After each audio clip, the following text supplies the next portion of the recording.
Killer fish. Killer fish from the ancient Devonian. I don't know what I am, but I taste pretty good.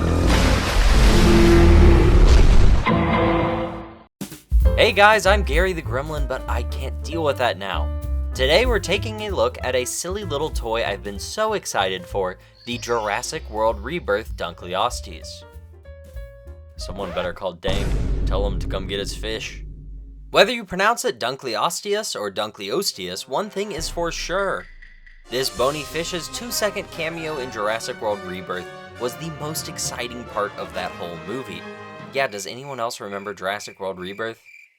I honestly forgot it existed. I tell you, however, when I was watching that movie, I really hit this reaction pose in real life when that fishing net opened and revealed my dear sweet decapitated donkey. Say what you want about Rebirth, but it did introduce one of my favorite non-dinosaur extinct animals into the Jurassic franchise, and that's a win for me. As for Mattel's version of this plucky placoderm, well, let's talk about it. This figure was released in the most recent wave of Mattel's Jurassic World Survival line. More on that later, and sure is an interesting take on old Dunkin' Donut. Emphasis on donut, this guy is round! Look at him! On the front of the packaging, we've got the Dunkster himself, portrayed a little sheepishly, all sideways. Then this nice title with that Arial Nova font I like to use for all my thumbnails, as well as this very Jurassic jungle, and this even more Jurassic T-Rex and logo. Around the back, there's pictures of the rest of this wave, as well as a render with the promise of extra wide chomping action. Let's see how he delivers on that later, alright? Opening him up was easy enough, just snip these plastic ties and boom! Your own personal instant splash of Devonian delight. Alliteration is going crazy in this one, I know. I'm just so happy to have this little round ball of fish. Doesn't this guy look so great? It's not that often, but man, when Mattel does good on these mainline figures, they do good. He's amazing. My favorite thing about this guy, and what's so surprising, is how decently accurate it is. Gary Paleo corner time. Wait a second.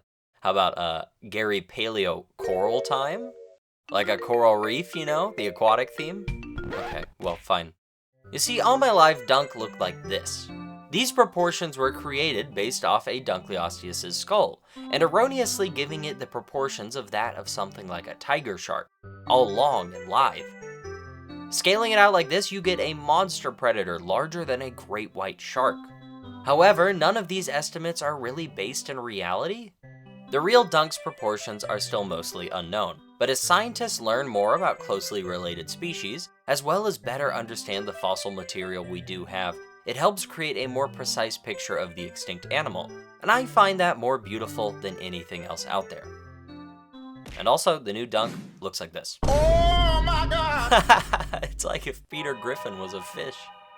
While I'll still miss it, I don't mourn the old tiger shark Dunkleosteus because I get to welcome in the new roly-poly Dunk with open arms.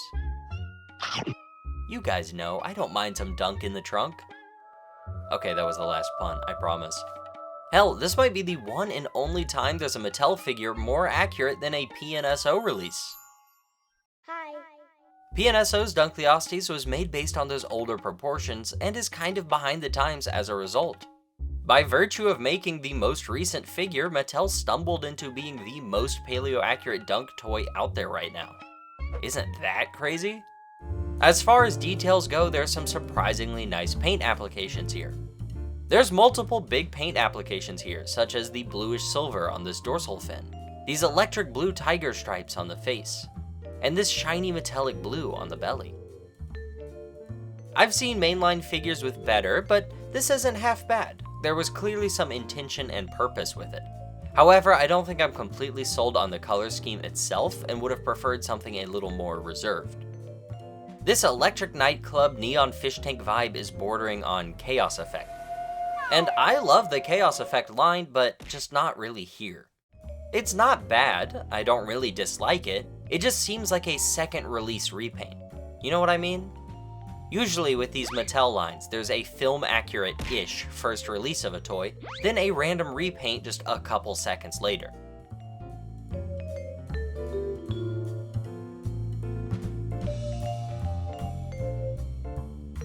Despite being the first release of this mold, this toy kind of already looks like the crazy repaint. But Raptor Jesus knows, if I really hate this paint job, there's other options out there. The sculpted details aren't bad, but there's some interesting choices.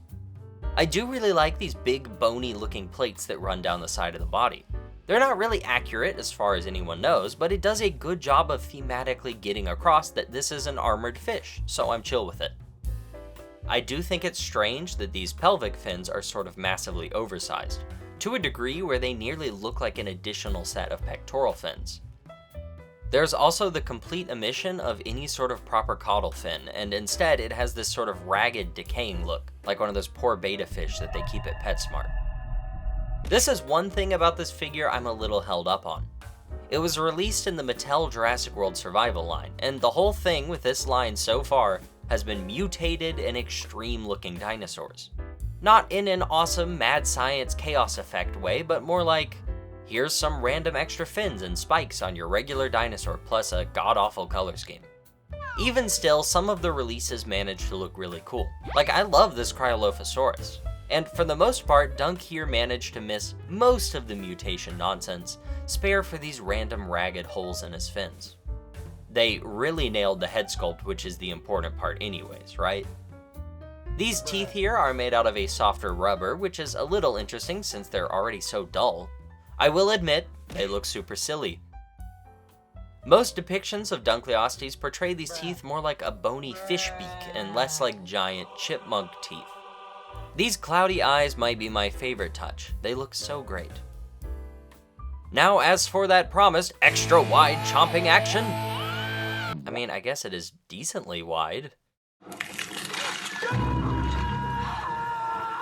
You simply activate this biting feature by this extremely conspicuous button on the back, and it works decently fine, I suppose.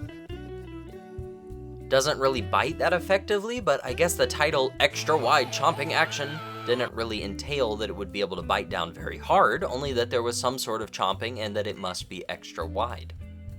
However weak the biting may be, and if it did deliver on its title, I'm not sure, but I am sure I know that music and what it means. Posing time! Starting with the head, we've got the biting gimmick and nothing else. Moving on, each fin is on a ball joint so you can rotate them and get a little bit of wiggle waggle up and down. Last up, the tail has a simple hinge joint with a decent enough range. And yeah, it was a short posing time. I never promised it would be long. Don't worry, we'll make up for it with this very long size comparison. From the tip of his tail to the tip of his teeth, the Dunkster measures in at 6 1/4 inches long and just under 2 inches tall. Now, assuming this guy is in 1/18 scale, and doing the conversion, this would equal a Dunkleosteus right over 9 feet long, which puts this in a very realistic range for the size you'd expect. Was that the bite of 87? Now, what species this is supposed to be, don't get me started. There's like a dozen of them. As for some comparisons, here's Action Master Grimlock, Gary the Godzilla, the Council of Raptors, some 1/18 scale human buddies, and everyone's favorite, Big Malcolm.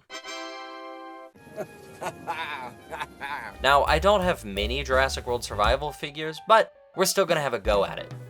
Here's a Jurassic World Survival Frenzy Pack Velociraptor, which I still need to get around to opening. Thank you, Ryan Raptor, for sending this in. Next up, the Jurassic World Survival Carnotaurus, custom painted up by my buddy Walter the Only One. Then let's bring in the Hammond Collection Ghost, Baryonyx, Scorpius Rex, and the Indominus Rex. Then for our final comparison, who else but Dunk's own spiritual predecessor, the Bite and Blast Mosasaurus. The original killer fish, back from the grave to bite and blast yet again. Making this review was a ton of fun, but it also made me realize how lacking I am in the realm of extinct aquatic animals. The main two lines I collect, Beasts of the Mesozoic and the Hammond Collection, are severely lacking in both. I guess it's a race now to see which of those lines will create a Dunkleosteus as well. But as for now, I'm really happy with this little Mattel mainline Dunkster. I would 110% recommend you pick this fishy freak up. It's been a little hard to find because everyone wants him, but don't panic and don't buy it from scalpers online. I just wait and get it in person when you can. I got mine at Target and for only 10 bucks. There was a 20% sale on Jurassic World toys, so the timing worked out perfectly. How about that? I guess he was destined to find me at this specific time. Alright, I hope you enjoyed this video. Thanks so much for watching. I hope your summer is going well, and I hope you enjoyed this little review of this little guy. Thanks again for watching. See you guys later. Gary the Gremlin, out.